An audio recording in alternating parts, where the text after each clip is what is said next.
Alors mon domaine d'étude, c'est l'écologie, la biodiversité et la santé.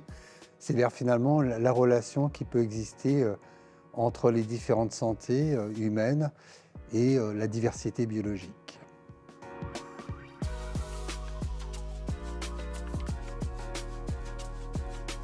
Alors, je suis venu à Poitiers parce qu'on m'a invité, mais surtout aussi parce que je pouvais finalement rencontrer des collègues, aussi bien d'Afrique que de France, qui travaillent sur l'écologie de la santé, mais qui travaillent aussi sur ce nouveau grand projet de la Grande Muraille Verte. Et je trouvais que c'était vraiment une bonne occasion de pouvoir se rencontrer et échanger autour de sujets communs.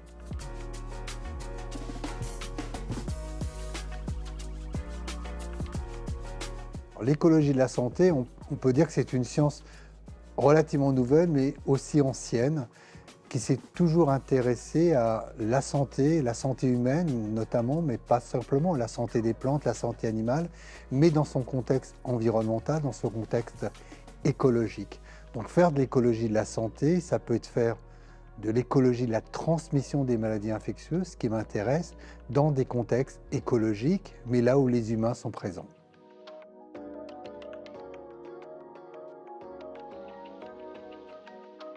Alors ça, c'est un des très grands enjeux qui nous arrive maintenant et on le voit bien avec les événements extrêmes, hein, aussi bien de température que des fois de pluviométrie.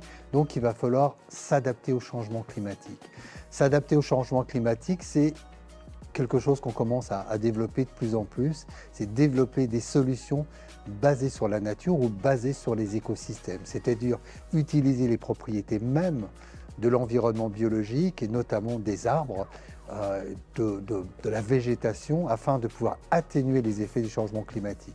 Exemple typique, c'est dans les zones urbaines, c'est de faire des forêts urbaines, c'est de faire des parcs urbains qui auront la possibilité à la fois de réduire les effets du changement climatique, les îlots de chaleur, mais aussi d'aider à nettoyer l'air, les aspects de pollution, et en même temps à favoriser le bien-être social, c'est-à-dire toutes les composantes de la santé humaine.